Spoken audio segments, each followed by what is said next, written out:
Salut à tous, c'est Green, j'espère que vous allez bien. Aujourd'hui, je vous présente ma réplique, la CM18 Mode 1 de chez GNG.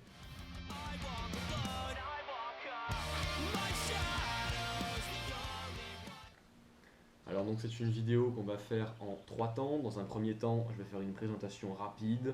Dans un deuxième temps, je vais vous faire les avantages, les inconvénients de la réplique. Et dans une troisième partie, je vais vous faire véritablement le retour d'expérience dans lequel je vais vous dire ce que j'ai eu comme problème, comment la réplique a vieilli et comment surtout je l'ai customisée et également qu'est-ce que je vais faire dessus à l'avenir.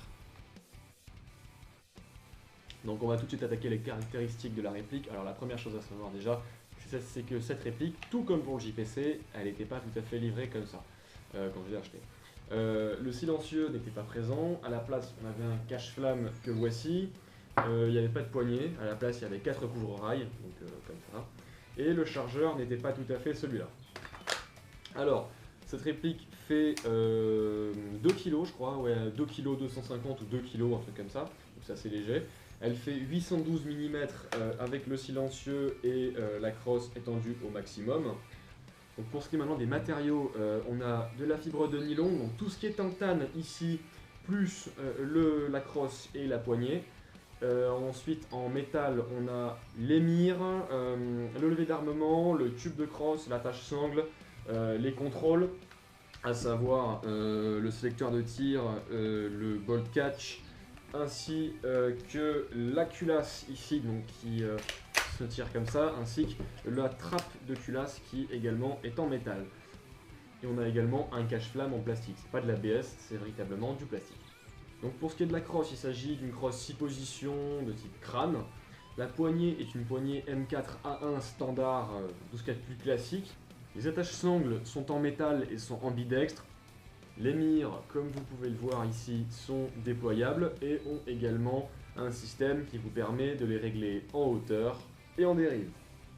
Et pour terminer, le garde-main est un 9 pouces.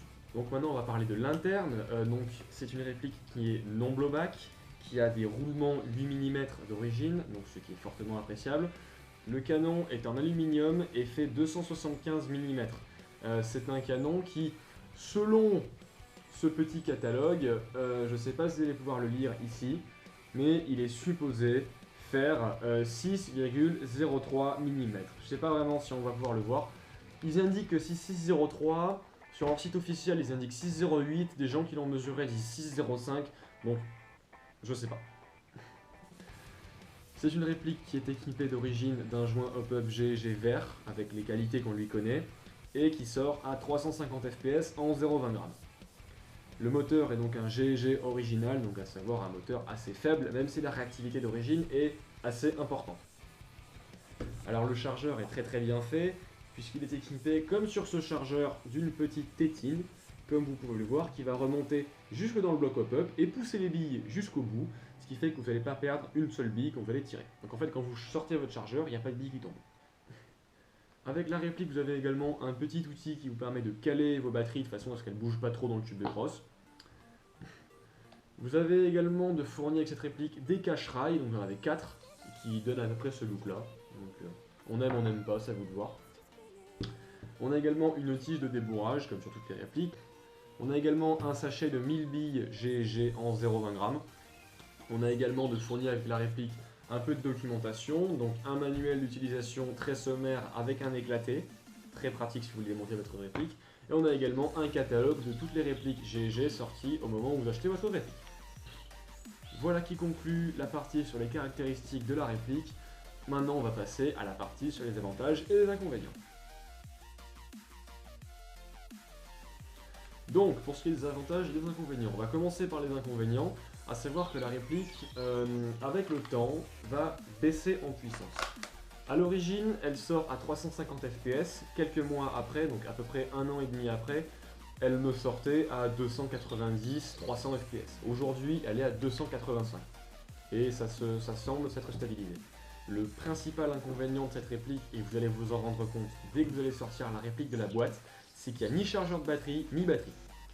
Donc maintenant on va passer aux avantages de cette réplique. Donc la première chose à savoir, c'est qu'elle est extrêmement légère et compacte, donc idéale pour le jeu en CQB, même si moi je m'en sers en forêt, Et ça marche pas trop mal, comme vous pouvez le voir sur mes vidéos. La réactivité et les performances d'origine, donc la portée, précision, réactivité, régularité est très bonne. Gros avantage également de cette réplique, elle est extrêmement fiable et extrêmement durable. J'ai eu 2-3 problèmes avec cette réplique, mais vraiment ça s'est toujours réglé assez facilement.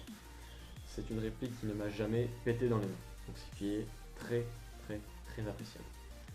Dernière chose, 230 € le prix, selon vous ça peut être un avantage comme un inconvénient. Je sais que pour certaines personnes 250 € c'est que dalle, et pour d'autres c'est énorme, donc c'est à vous de voir. Donc j'en ai maintenant terminé avec les avantages et les inconvénients. On va maintenant s'attaquer à ce que vous attendez depuis le début de la vidéo, à savoir le retour d'expérience. Voilà, donc on y est enfin, le retour d'expérience. Alors c'est une réplique que en 2 ans d'expérience, j'ai pas vraiment ménagé.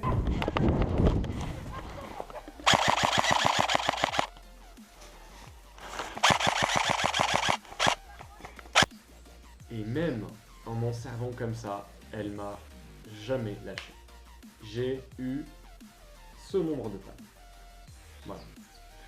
J'ai eu quelques petits problèmes. Notamment au niveau du contacteur. Le contacteur s'est oxydé et j'avais un problème, c'est-à-dire qu'en fait ma course de queue de détente, en fait il n'y avait que le dernier millimètre sur lequel le coup partait. Là le coup part à peu près au milieu de la course de la queue de détente. Là en fait le coup partait sur le dernier millimètre, donc c'était assez gênant pour les tirs rapides. Donc pour régler ce problème j'ai fait appel à quelqu'un qui s'y connaissait bien et qui m'a réparé ça en frottant les pattes du contacteur, et donc maintenant ça marche tout à fait correctement. J'ai également une baisse de puissance, donc là je suis à 285 fps, et en fait c'est dû à une chose, c'est qu'en fait la réplique est pas, enfin le piston, tête de piston est trop petite par rapport au cylindre, donc je vais bientôt changer ça, je vais y revenir tout à l'heure, mais en gros ouais voilà, il faut, au bout d'un certain temps, il faudra penser à changer le kit pneumatique. Donc piston, tête de piston, cylindre, tête de cylindre et nozzle. Donc au bout d'un an et demi, c'est un changement qu'il faudra considérer. Qu'est-ce que j'ai mis dessus? Donc ce silencieux, je sais pas vraiment la marque, je crois que c'est un King Arms, il vaut dans les 10-15 €. En fait on me l'a échangé, donc je ne sais pas exactement le prix exact de là où il a été acheté.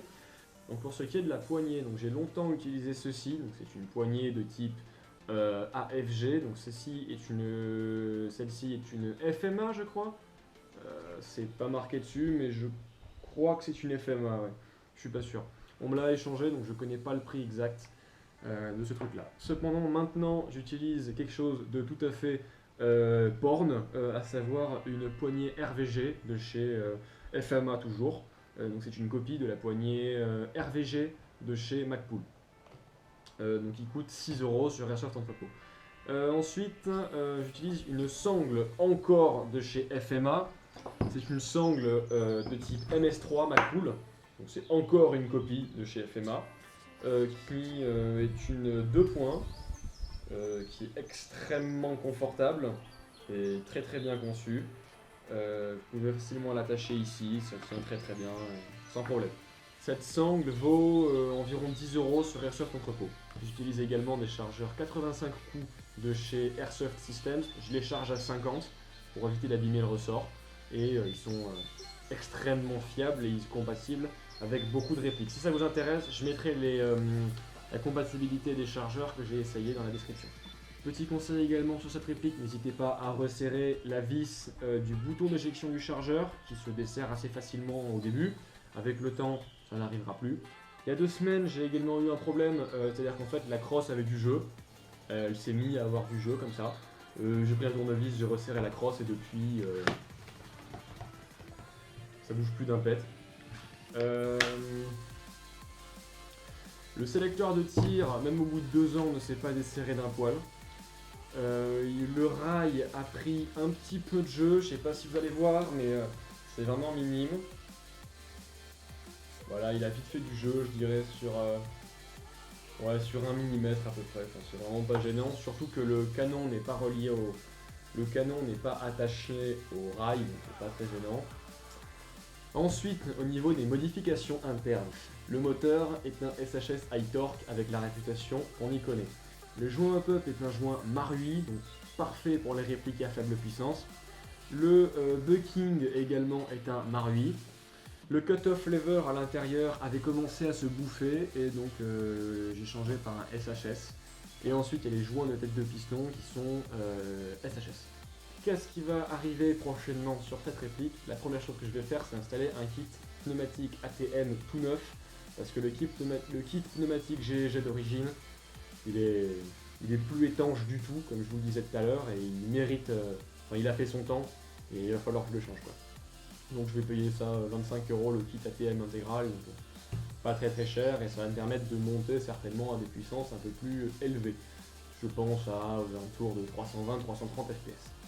Le canon également, je vais le changer pour un 602 ATM 300 mm pour augmenter légèrement la puissance. Donc avec le nouveau kit, j'espère arriver à une puissance d'environ entre 330 et 350 fps. Ce serait pas mal, ça permettrait d'augmenter légèrement, je dis bien légèrement, la portée.